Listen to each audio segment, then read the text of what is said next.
Buenas noches y bienvenidos a un nuevo programa de Blanco y Negro. El pasado 24 de mayo, el presidente de la República, Lenín Moreno, presentó su informe a la nación tras su segundo año de mandato. Los aspectos económicos, sin duda, fueron un tema trascendental, pues marcan cómo se perfila el Ecuador para los próximos 2 años de gobierno. Este es el tema que abordaremos esta noche. Aquí iniciamos.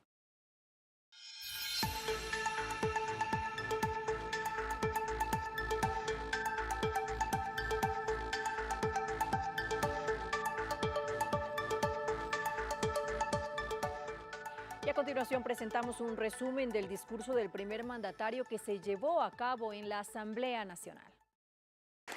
El mandatario ecuatoriano dejó claro el rumbo del gobierno en los próximos 2 años. La inyección de recursos para la banca pública fue uno de sus anuncios. Ban Ecuador ya ha entregado, escúchese bien, 1.750 millones de dólares en 370.000 créditos. Así decía, ayudamos a cumplir el sueño de miles de hermanas y hermanos de tener un negocio propio a través de los programas Banco del Pueblo y Banco en la Calle. Ahora el banco toca la puerta de las casas. Además, sostuvo que se orientarán recursos por 400 millones de dólares hacia la inversión social. 300 millones se destinarán a construcción de viviendas. Para los exportadores, la devolución del IVA y del impuesto a la salida de divisas se cumplirá en 7 días. Lo que antes tomaba entre 9 y 18 meses, hoy tardará, óigase bien, solamente 7 días. Además, el presidente se refirió a medidas que ayudarán al sector productivo. Agilizamos la desaduanización de mercaderías, reduciendo el tiempo del proceso de 140 a 90 horas. Y también, pensando en la situación de las pequeñas y medianas empresas, que son mayoritariamente proveedoras del Estado, decidimos autorizar que crucen o descuenten el valor de sus impuestos y aportes a ARIES contra las facturas pendientes de pago por parte del Estado. Anunció la eliminación del denominado impuesto verde. Dijo que los ministerios deberán orientar políticas que promuevan el empleo y los emprendimientos en todo el país. Trabajo, empleo y oportunidades para los ecuatorianos y ecuatorianas. Vamos por un Ecuador con trabajo para todos. Autoridades de gobierno deben fortalecer sus tareas y esfuerzos para propiciar y para facilitar y para preservar todas las actividades públicas y privadas que generen empleo, que generen trabajo y ocupación productiva. Nuestra estrategia de gobierno para alcanzar un Ecuador con trabajo para todos es llevar dinero a la economía, inyectar recursos frescos en grandes cantidades. En lo social manifestó que se ha alfabetizado a alrededor de 250.000 personas. Nuestro ofrecimiento era promover la reinserción escolar y colegial. Y con el programa Todos ABC, 250.000 personas que no pudieron culminar sus estudios se alfabetizaron o avanzaron de grado. ¡Qué alegría! El jefe de Estado indicó que con el proyecto Agua Segura se han ejecutado 116 proyectos en 94 cantones que benefician a 2 millones de personas. Verónica Rivadeneira, Medios Públicos. Las reformas laborales serán la base de otros proyectos que en materia legislativa enviará el Gobierno Nacional. Es por ello que se tomarán otras medidas que fomenten la productividad, como es el caso de la reprogramación del pago de anticipo del impuesto a la renta.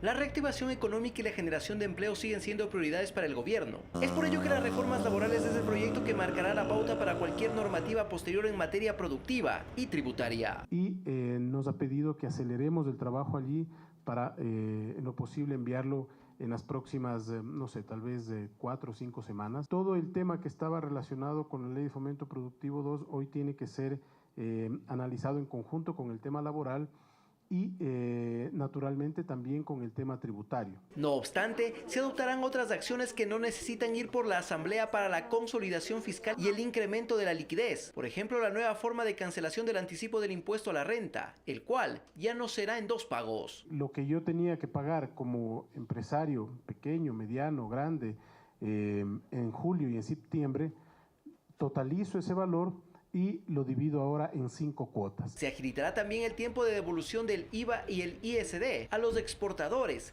que pasará de 9 meses a un máximo de 7 días. El esfuerzo lo hace el Estado de manejo de caja, de tesorería, y el sector privado tiene un flujo más homogéneo del manejo de los recursos. Y que además es también parte de la simplificación tributaria, acotó la directora del Servicio de Rentas Internas, Marisol Andrade. Eso se demuestra con el crecimiento en la recaudación que ha realizado el organismo. Abril del año 2019 también lo fue.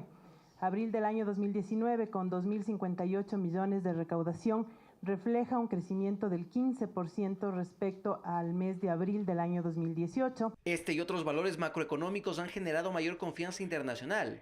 1.500 millones de dólares provenientes del Banco Interamericano de Desarrollo, Corporación Andina de Fomento, Banco Mundial y Fondo Monetario Internacional llegarán al país en las próximas 6 semanas. Alex Llanos, Medios Públicos.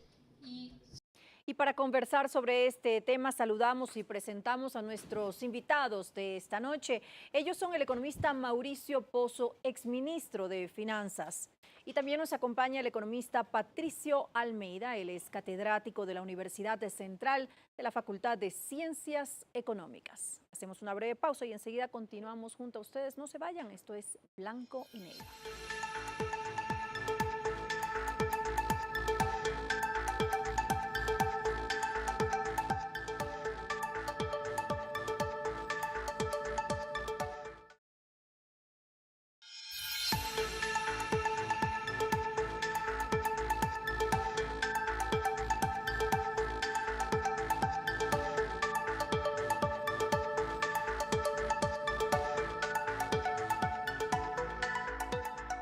Gracias por acompañarnos, esto es Blanco y Negro. Escuchamos un discurso optimista por parte del primer mandatario en su informe a la Nación, pero la pregunta es, economista Pozo, ¿tiene el gobierno una estrategia de política económica clara? ¿Estamos enrumbados hacia una reactivación económica? Muchas gracias por la entrevista. Bueno, el cambio de norte de la política económica, a mi criterio, se produce recién un año atrás. El primer año del actual gobierno fue la tónica que se vivió en la década previa, una tónica donde el desorden era parte del quehacer de la política fiscal, por ejemplo. No había ahorros, se deterioraron las reservas, el techo del gasto no existía, no había un norte a donde caminar. Es recién cuando se empiezan a adoptar ciertas decisiones, cuando, por cierto, también se hace un cambio en el equipo económico, donde se hace un cambio de horizonte y de gestión a la política económica. Obviamente, lo acumulado en 11 años previos era bien complicado arreglarlo en un periodo corto. Por esa razón, había la necesidad de buscar apoyo internacional. Eso lo hizo el gobierno, suscribió un acuerdo que se ha mencionado mucho de ello, y ese acuerdo, pues, este momento le ha dado la facilidad de acceder a recursos de manera mucho más adecuada que en el pasado, sin embargo, de lo cual existen, sin duda alguna, secuelas, existen efectos producto del propio ajuste que se está realizando. Ahora, ¿es el Fondo Monetario Internacional la tabla de salvación en estos momentos? Yo pensaría que no, porque el Fondo Monetario Internacional va a los países cuando requieren medidas de ajuste urgentes. Es decir, es una última instancia casi de que tienen que tomar los países esta opción. Y además tienen que estar supeditados a lo que plantea el fondo como ajuste a la ¿Y no economía. es lo que necesitamos justamente en este momento en nuestro país? Yo diría que normalmente las medidas del Fondo Monetario Internacional son procíclicas, es decir, ya cuando estamos en crisis, tratan a ahondar la crisis porque viene el ajuste inmediato, y ese ajuste lo que va a permitir, ¿no es cierto?, es reflotar al país, pero luego de un periodo de ajuste.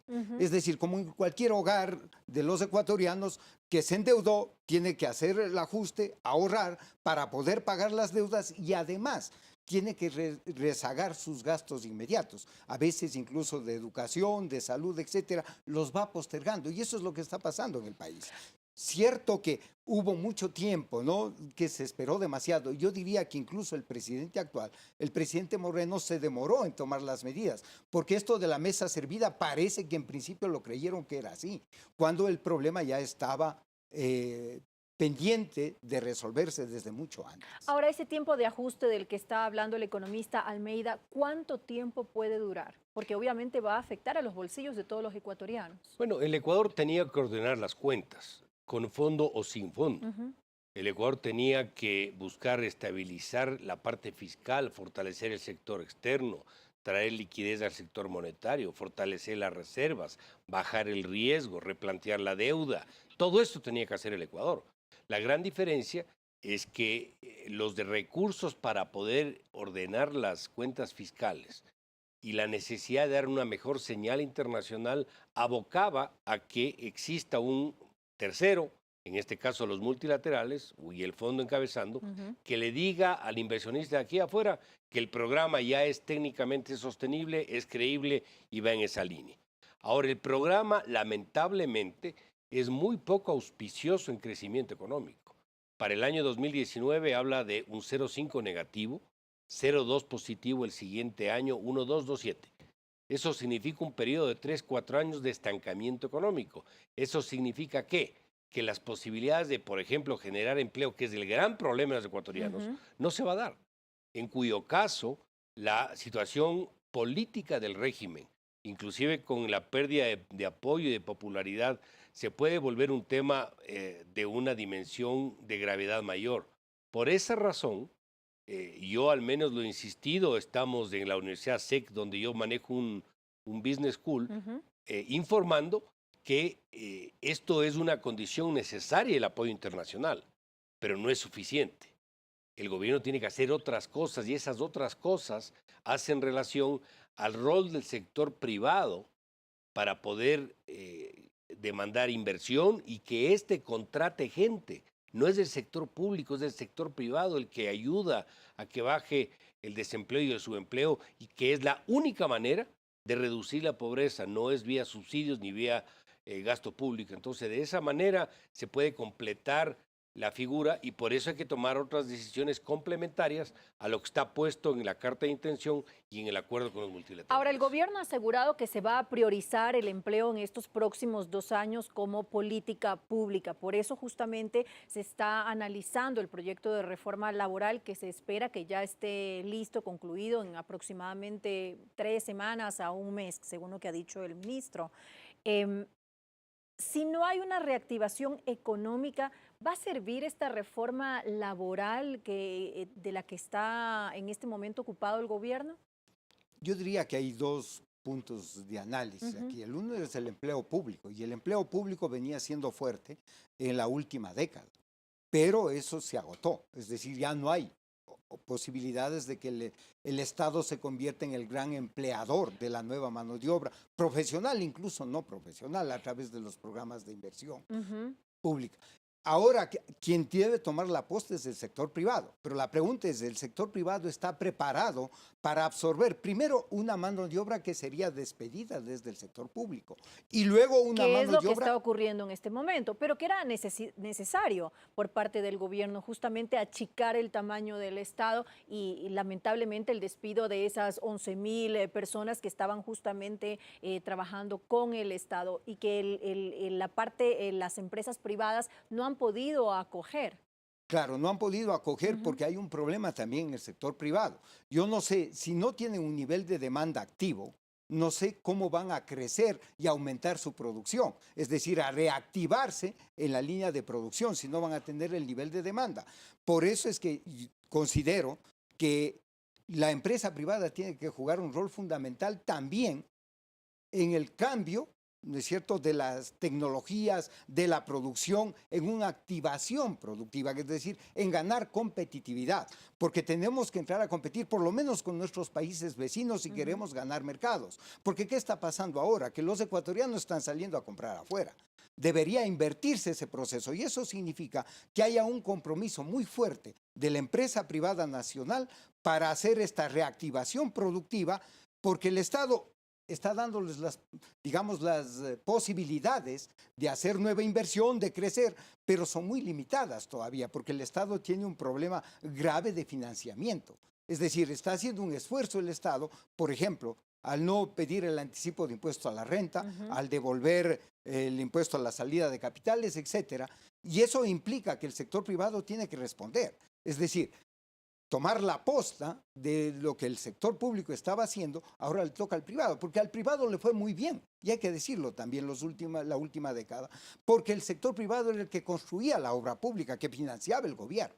Es decir, estaba muy bien creciendo la economía y crecía el sector privado. Ahora les toca, en medio de todas las restricciones que se vienen, también activar la producción, porque si no, no vamos a poder salir de este problema. ¿De qué forma entonces se puede comprometer al sector privado para eso, para que genere empleo y que obviamente se aumente la productividad en el país?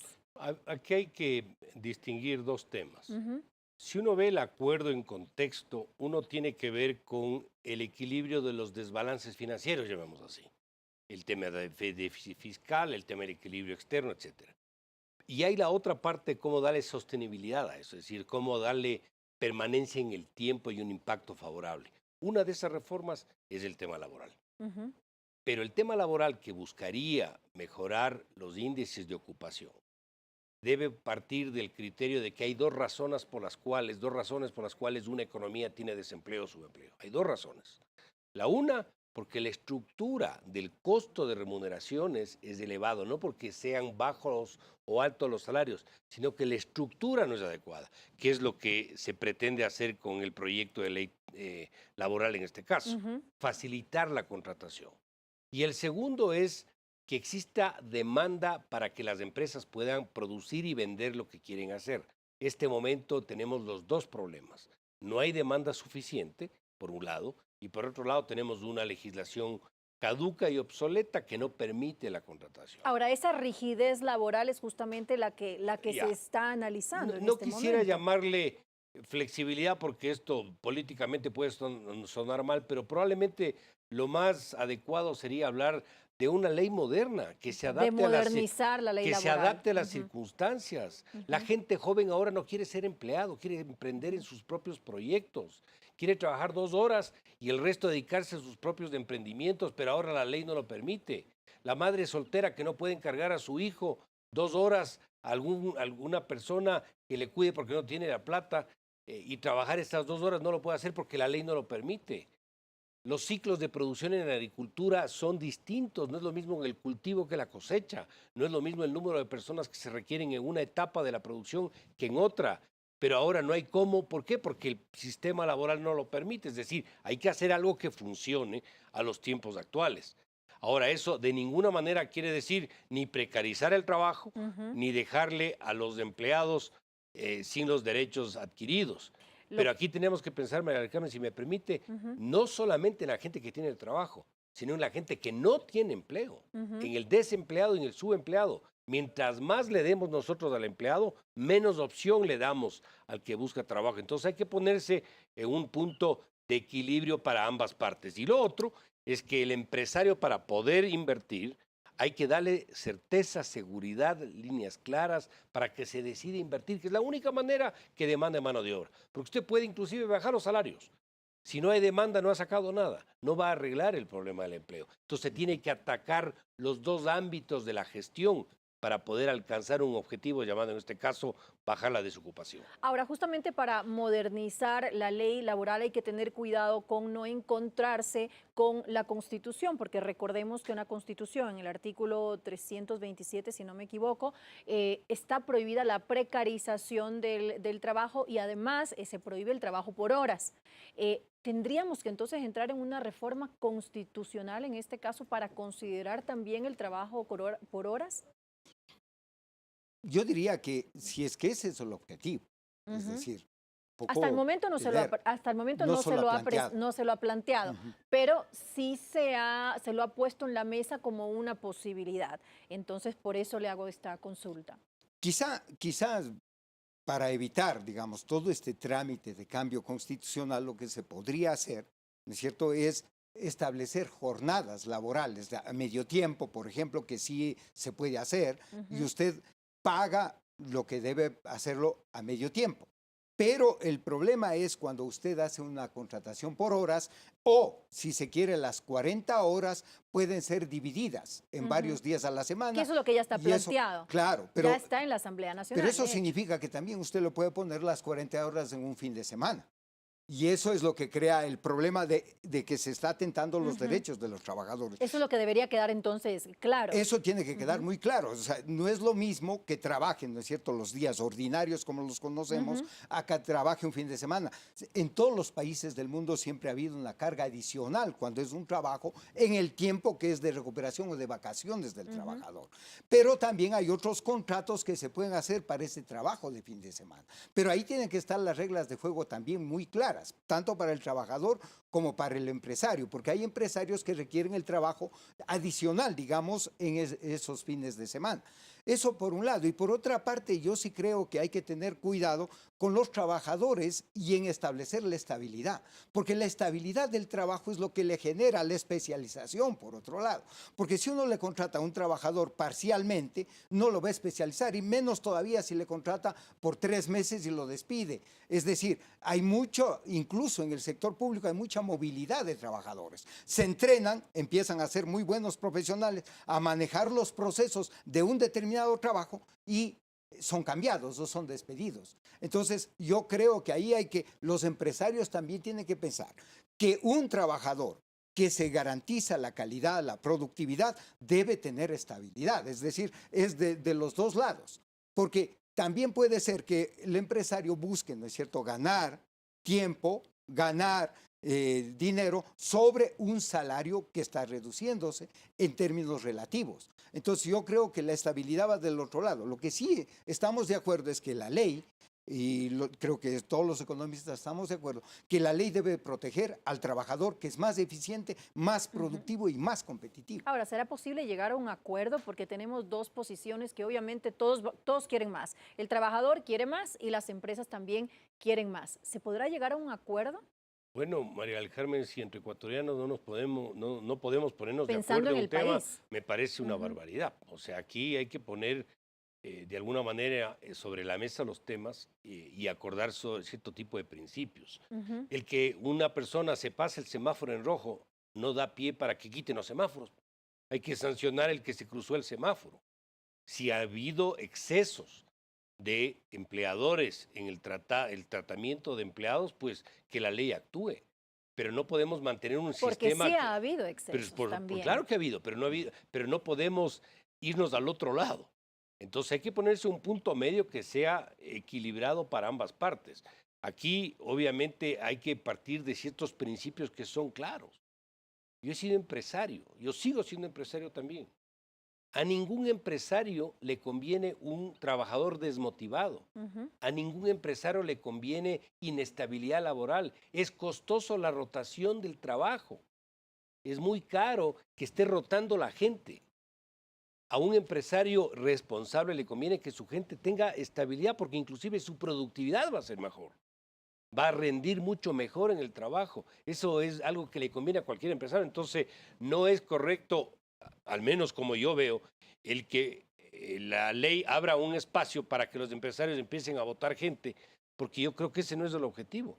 Pero tampoco no podemos irnos al otro extremo, de que hay algún empleado que incumple las normas, que está robando y que no haya cómo despedirle, o que el despido de esa persona le signifique un costo absolutamente inmanejable. Entonces, lamentablemente nos hemos ido al otro extremo.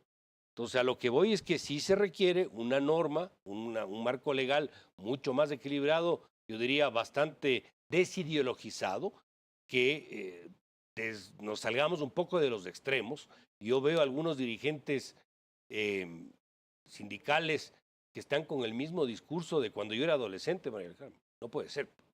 Así como veo también algunos empleadores que se quieren ir al otro lado. Así es. Entonces yo creo que hay que poner en un punto medio que sea algo que permita avanzar en el proceso y no estancarnos con un marco legal que en esta coyuntura simplemente no funciona. Ahora, dejando de un lado el tema laboral, algo que también afecta sobre todo a las pequeñas y medianas empresas es el acceso al crédito. ¿Debe el gobierno entonces tomar acciones para bajar esas tasas de interés altísimas que no permiten justamente que emprendimientos puedan acceder y salir adelante con créditos? Si me permite, con el permiso de Patricio, uno no puede ponerle la tasa de interés con una norma fijada a dedo por parte de la autoridad. Eso en ninguna parte del mundo funciona. Usted ve lo que ha pasado en los últimos 10, 11 años en el Ecuador. Precio del petróleo en 120, precio del petróleo en 20, riesgo país en 900, riesgo país en 400, más liquidez, menos liquidez, equilibrio fiscal, desequilibrio. Y en todo ese periodo, con todos esos cambios, la tasa de interés es la misma. La tasa de interés es una especie de termómetro de cómo está la actividad económica. Tiene que responder a algo. No puede ser fijada a dedo por parte de la autoridad. Hay actividades productivas que no dependen de la tasa de interés. Dependen del acceso al crédito. ¿Sabe cuál es el crédito más caro? El que no existe. Entonces, cuando usted pone la tasa en un nivel que no le corresponde, ¿qué pasa con el sistema financiero? Cierran el crédito. ¿Y qué pasa con ese cliente? Se va el agiotista, se va el chulquero. Así es. Entonces, no se pueden manejar así las cosas.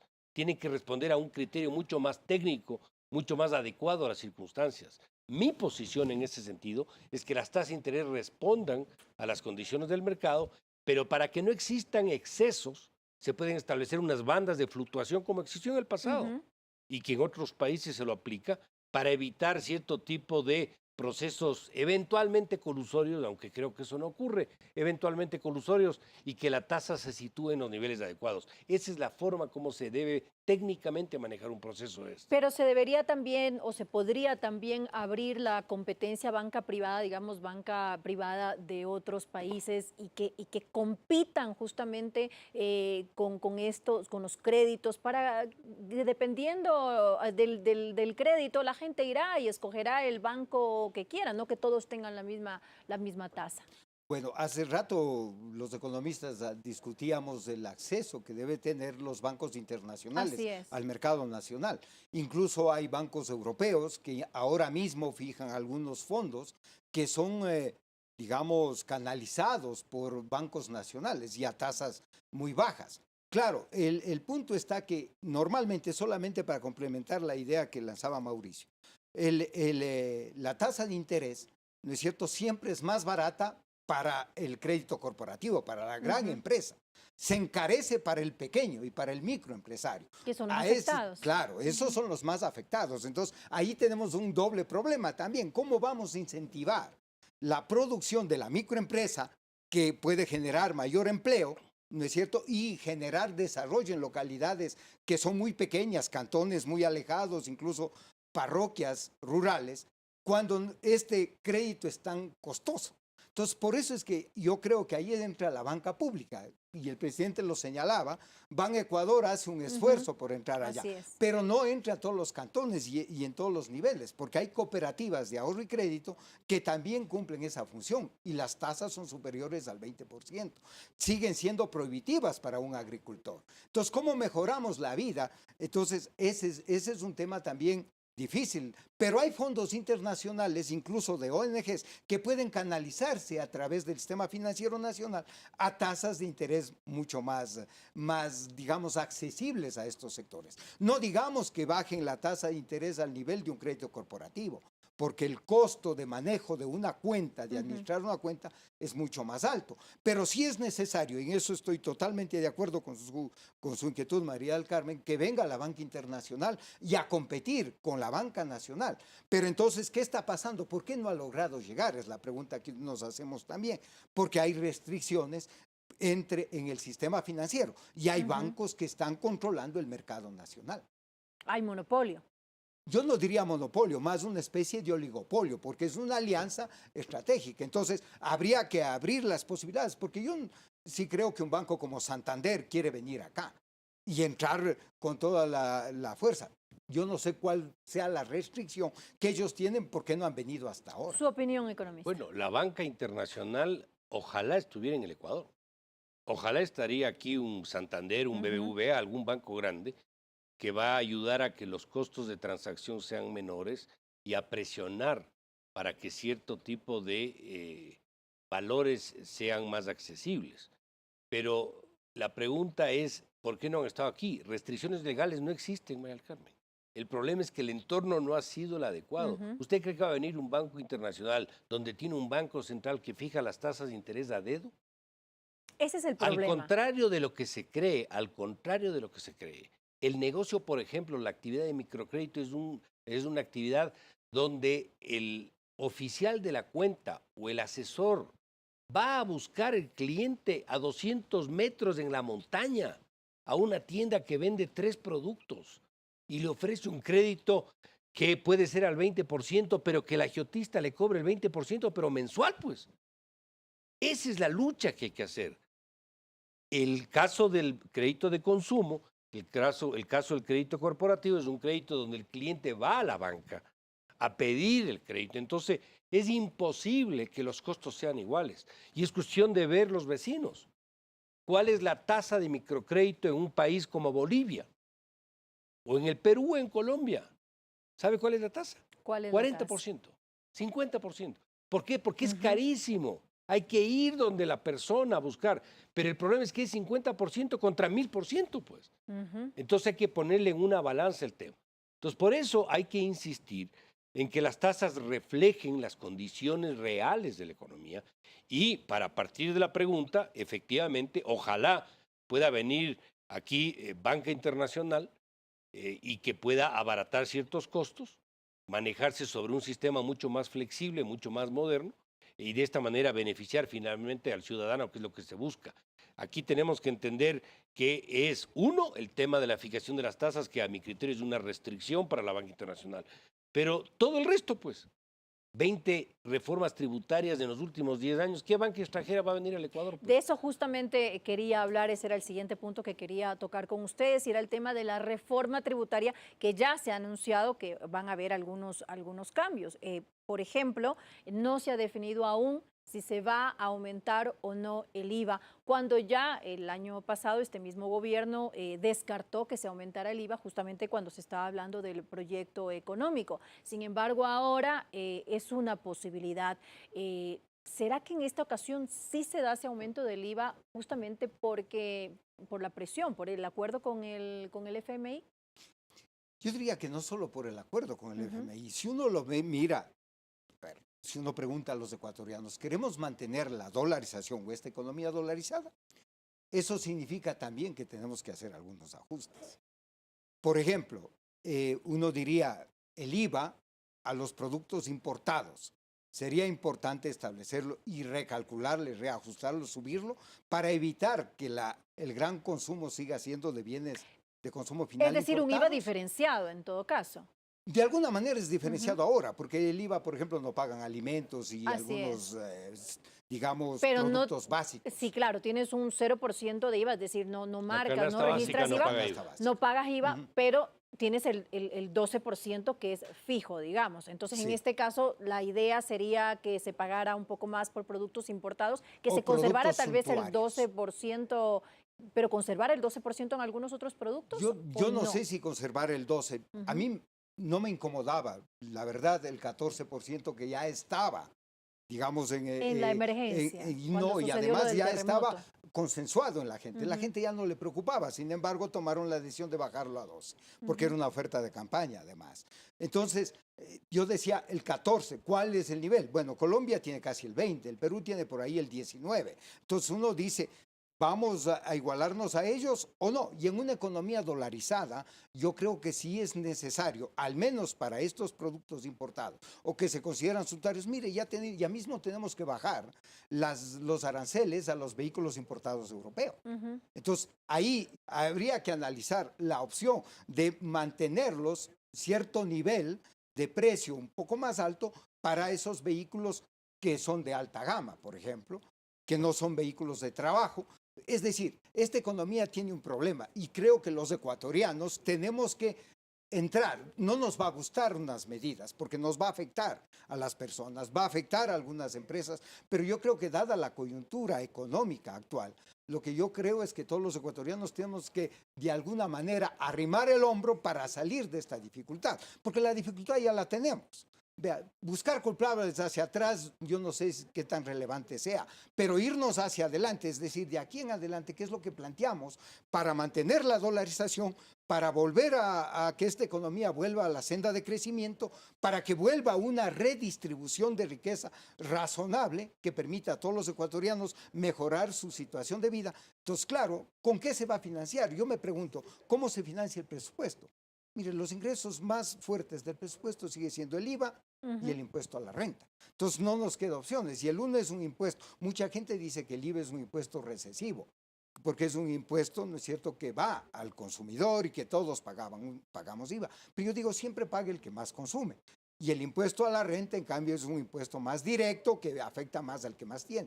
Pero también ahí yo creo que si se analiza una reforma tributaria, tienen que eliminarse todas las exenciones, todas. Economista, economista Pozo, ¿cuál es su opinión acerca del aumento del IVA? Tomando en cuenta que también se está considerando la eliminación progresiva del ISD, del impuesto a la salida de divisas, y eso significa que el Estado va a dejar de percibir ese ingreso que es bastante alto. Entonces, el aumentar el IVA sería de alguna manera compensar los otros impuestos que se están dejando de... Algunos comentarios, María del Carmen. El convenio con los multilaterales habla de metas fiscales.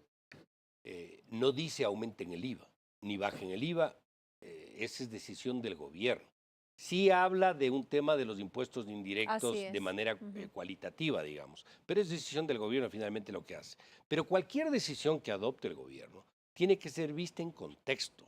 Las decisiones tributarias no pueden solamente circunscribirse al impuesto del IVA y decir, como aquí es del 12 y acá es del 14 y en el otro país del 18, entonces estamos abajo. No. Porque son las realidades económicas Lo de cada cual es verdad país, en el además. comparativo del puro impuesto, pero hay que ver la carga tributaria total. Cuando usted suma lo que se paga aquí por impuesto a la renta, más IVA, por impuesto a la salida de divisas, que no hay en ningún país, por utilidades de los trabajadores, que no es un impuesto, pero finalmente es un costo de producción. Cuando sume el arancel promedio del Ecuador, que es más alto que el de los vecinos, usted va a ver que la carga en el Ecuador tributaria en general es grande. Entonces no hay cómo solamente tomar una decisión, pensando que el IVA está un poco más abajo que el resto, sino viendo el conjunto. Primer tema. Segundo tema, hay que pensar que el impuesto a la salida de divisas se creó supuestamente para frenar la salida de divisas, y lo que menos ha hecho es frenar la salida de divisas. Tanto no ha hecho que se convirtió en el tercer impuesto de mayor recaudación, después del IVA y después del impuesto a la renta. Se convierte, por lo tanto, en un problema eliminarlo de una sola porque es un ingreso fiscal. Pero eso no significa que no se busque el mecanismo para que éste se vaya reduciendo en el tiempo. ¿Por qué? Porque esta es una fuente de restricción de inversión en el Ecuador. Y si bien le da ingresos al presupuesto, le afecta a la economía como ingreso total de recursos. Entonces, ¿cómo debería hacerse? Como creo que podría hacerse, es un esquema relativamente gradual, no excesivamente gradual, que permita ir desmontando el proceso al tiempo que se va manejando el lado del gasto. Porque usted la meta fiscal tiene que verle por el lado del gasto y por el lado del ingreso, que sería en este caso el tema tributario. Esa es la forma como usted puede ir reduciendo un ingreso que es a través del ISD, al mismo tiempo de bajando el gasto en otro tipo de conceptos. Entonces, en ese sentido, tiene que tomarse la decisión. Si a mí me preguntan en lo particular, a mí no me gustaría que aumente el IVA del 12 al 13 o al 14 o al 15. ¿Y por qué no me gustaría?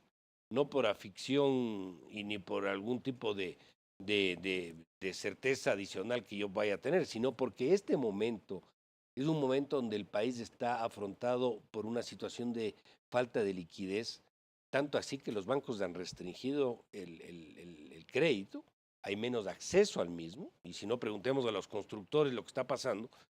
Y el IVA, el momento en que este sube, si bien se le puede devolver al final del ejercicio al contribuyente, ese momento le quita liquidez. Entonces quita flujo de caja a la economía, y eso puede ser más contractivo en esta coyuntura que en una situación distinta. No es lo mismo pensar en un momento el IVA cuando la economía crece al 5, que cuando no crece y hay problemas de liquidez. Entonces me parece que por ahí no va el tema. Yo preferiría... ¿No sería entonces adecuado yo creo que técnicamente no es lo mejor. Consideraran ese aumento? Así es. Yo pensaría que es mejor pensar en una ampliación de base de contribución con ciertas exenciones que habría que eliminar, que creo que por ahí sí se puede trabajar, y tal vez con un esfuerzo un poco más en el gasto, que no digo que no tenga costos, tiene sus costos, pero me parece que dada la coyuntura podría ser menos doloroso. Lamentablemente, cuando usted tiene un problema de esto, cualquier decisión que adopte va a tener un impacto. Lo que tiene que ver es cuál tiene el menor impacto para la actividad económica, para la sociedad, para el consumidor. Y me parece que la vía va más o menos por esa dirección. el arancel también es algo que tiene que repensarse si es el momento o no y qué tipo. Donde yo tengo discrepancia probablemente es que a mí no me gustan los IVAs diferenciados, porque los IVAs diferenciados producen distorsiones.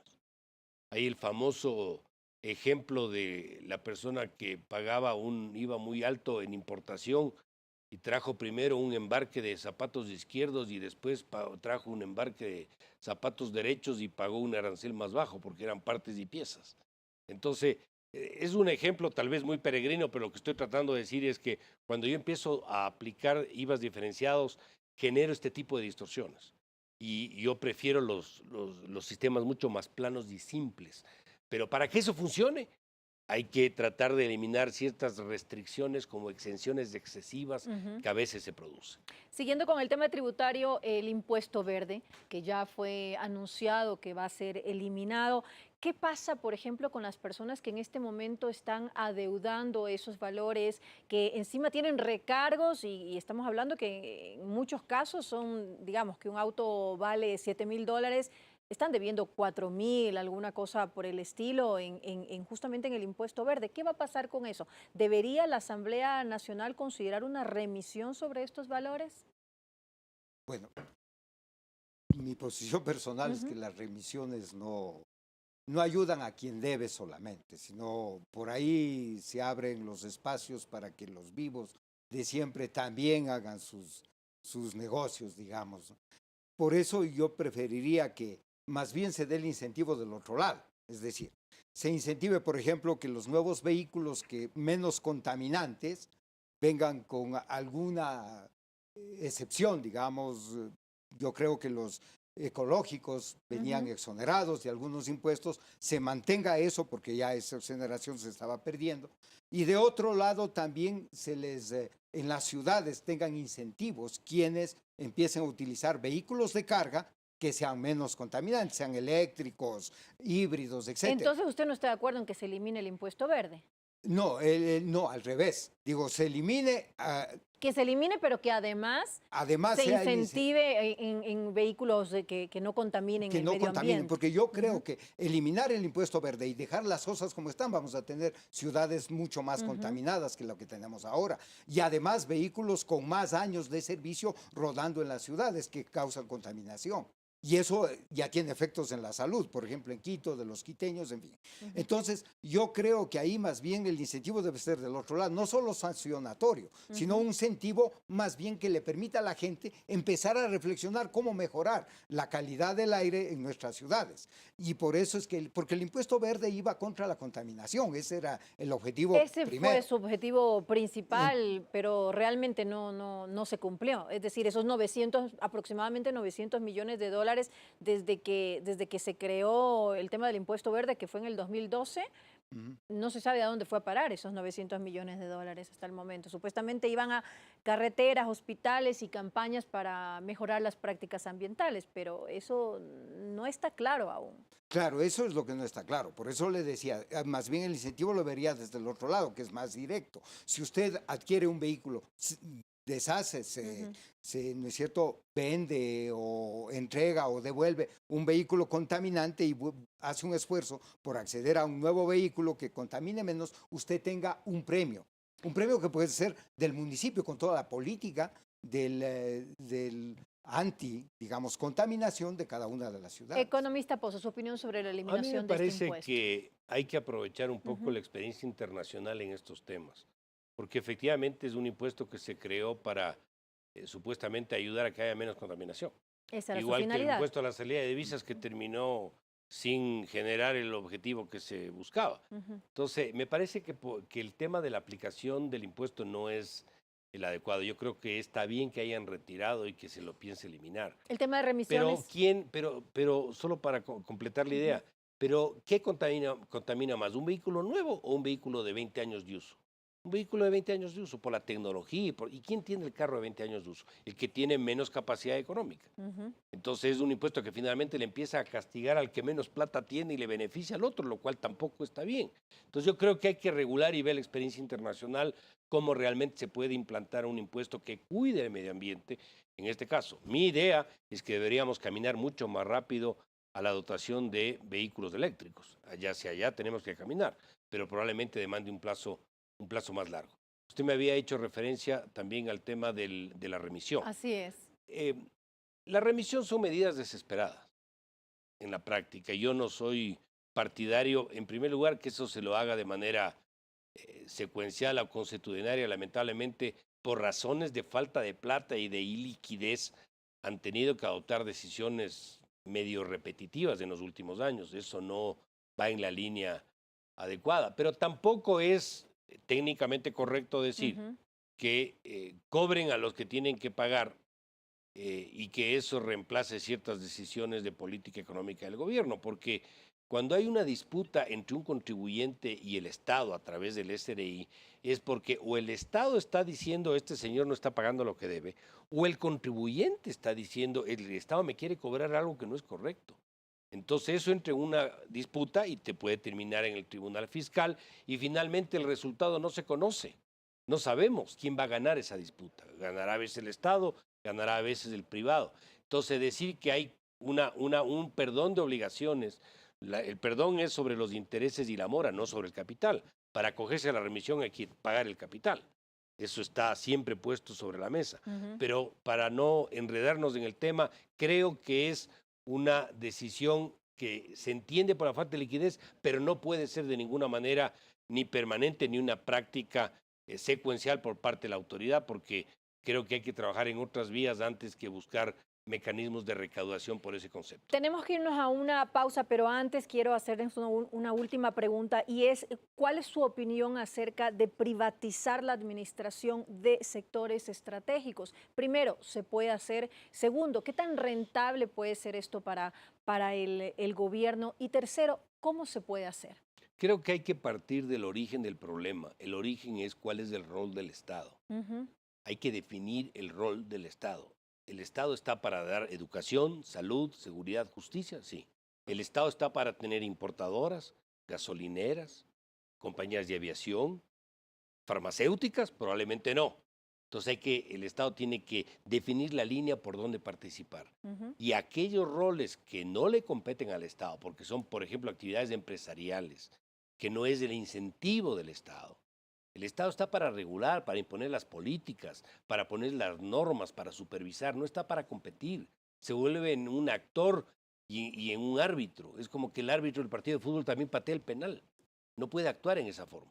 Entonces, si zanjamos la línea por donde corresponde, pues esas actividades tendrán que ver cómo se transfieren al sector privado bajo las figuras que correspondan. No estoy necesariamente pensando en privatizar.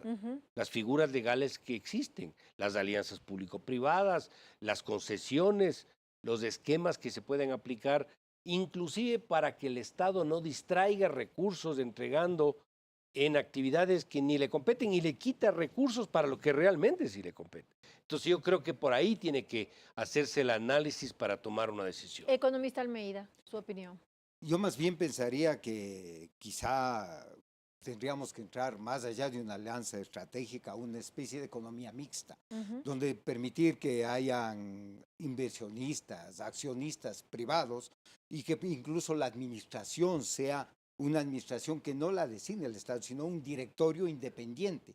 Porque también decir que todo lo que maneja el sector público funciona mal, a mí me cuesta comprender, porque mire, ya hemos pasado algunos problemas también en el país, por ejemplo, la crisis financiera del 99 y etcétera, son unas crisis que no se originaron desde el gobierno. Entonces, también el sector privado, usted no le puede dejar mucho espacio de margen arbitrario, hay que tener una regulación fuerte, controles fuertes, etcétera, una superintendencia, por ejemplo, fuerte que controle. Pero de otra parte también yo creo que ¿por qué el Estado no puede trabajar de la mano con el sector privado? Porque el Estado necesita recursos y son empresas que normalmente se convierten casi en monopolios naturales. Es decir, son estratégicas para la supervivencia del país, las empresas eléctricas, la agua potable, el transporte incluso. Pero claro, la administración políticamente manejada es lo que ha destruido de la productividad, la competitividad de estas empresas. Porque claro, se nombran gerentes a dedo porque es mi amigo que participó en política y no es un especialista, un que técnico. no están capacitados para manejar esas empresas. Exactamente, yo solamente le pongo de ejemplo, el Banco Central, cuando se hizo cargo del Banco del Pacífico, no es que el Banco Central decía, no, ahora se administra el Banco Central, no. Lo que pensó el directorio del Banco Central dijeron, bueno, aquí hay que traer expertos. Vinieron 2 expertos españoles que sabían de banca y lo sacaron adelante al Banco del Pacífico y es uno de los bancos fuertes de este país. Eso le da el ejemplo, decían es el banco del Banco Central. No, nunca fue del Banco Central, es un banco del país. La administración se le encargó en principio al banco, pero el Banco Central no se encargó de eso porque no tenía los expertos en ese manejo financiero de un banco privado, que lo que sí tenían los especialistas y ellos pudieron sacarle adelante. Entonces esta es una buena opción que tiene el gobierno. Hacemos una pausa y enseguida continuamos junto a ustedes. No se vayan, esto es Blanco y Negro.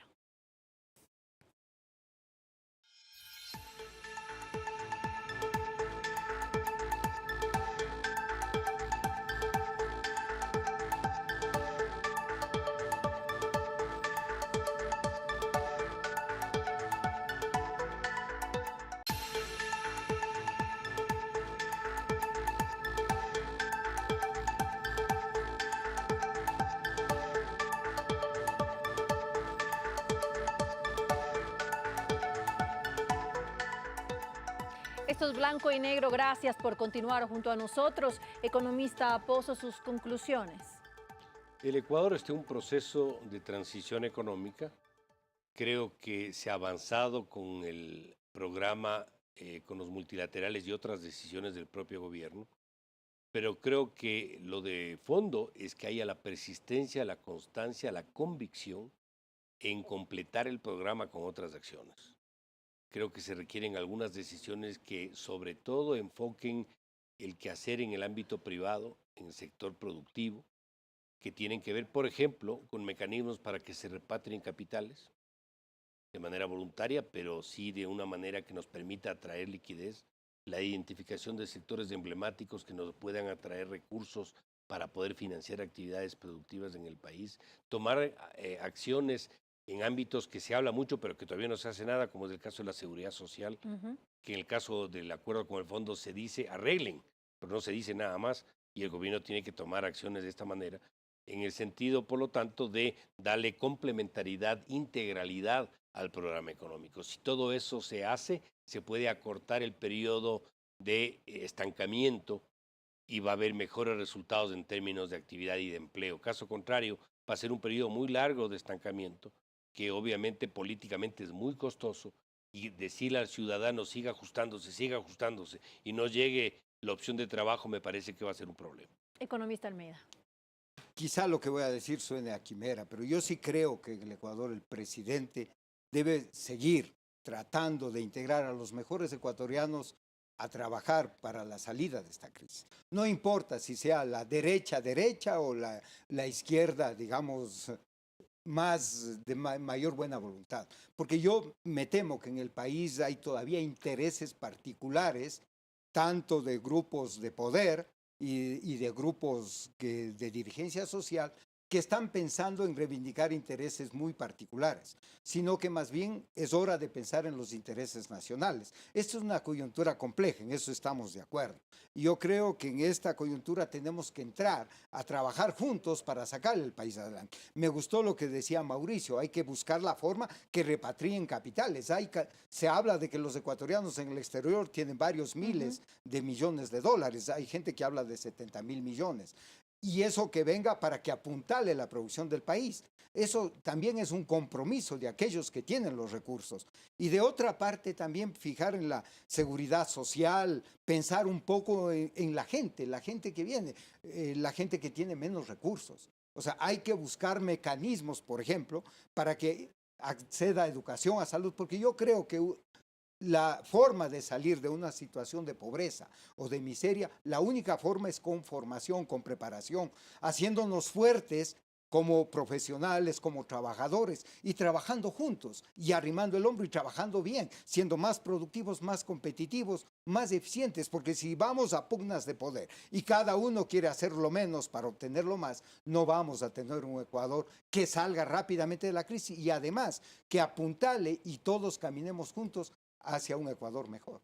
Una última pregunta que espero una respuesta cortísima de parte de usted. ¿Va a ser posible para este gobierno dejar ya equilibrado el país económicamente, lograr esa estabilidad económica, o va a ser posible únicamente dejar enrumbado para el siguiente gobierno, economista Pozo? Bueno, el hecho de decir que estamos en un periodo de transición hace pensar que por lo que falta y por lo que se ha recorrido, probablemente el gobierno logre ponerle en carril, en riel a la economía para un crecimiento más acelerado posterior. Pero puede reducir los costos con las decisiones adicionales que se han citado. Economista Almeida. Yo diría que sí, que siempre hay opciones para salir rápidamente. Lo que se requiere es buena voluntad, un trabajo más fuerte, más armónico. Quizá yo creo que el gobierno ya lo ha hecho, ha integrado a su equipo gente que se ha identificado con movimientos de derecha y otros de izquierda, incluso algunos que quedaron del gobierno anterior. Pero yo sí creo que se puede enrumbarlo al país y sacarlo rápidamente si es que nos encarrilamos todos y todos remamos en la misma dirección. Bueno, y con esto finalizamos. Nos quedan muchas preguntas, pero lamentablemente ya no nos queda tiempo. Gracias por habernos acompañado y ser parte de este programa. La política pública requiere decisiones y en este caso el aspecto económico demanda la mayor cautela para evitar que los resultados afecten a los más necesitados. Esperemos que estas medidas adoptadas por el gobierno nacional mejoren la situación económica del país, que fomenten la inversión extranjera, el empleo y de esta forma se garantice un buen futuro para todos los ecuatorianos. Gracias por habernos acompañado, que tengan una muy buena noche.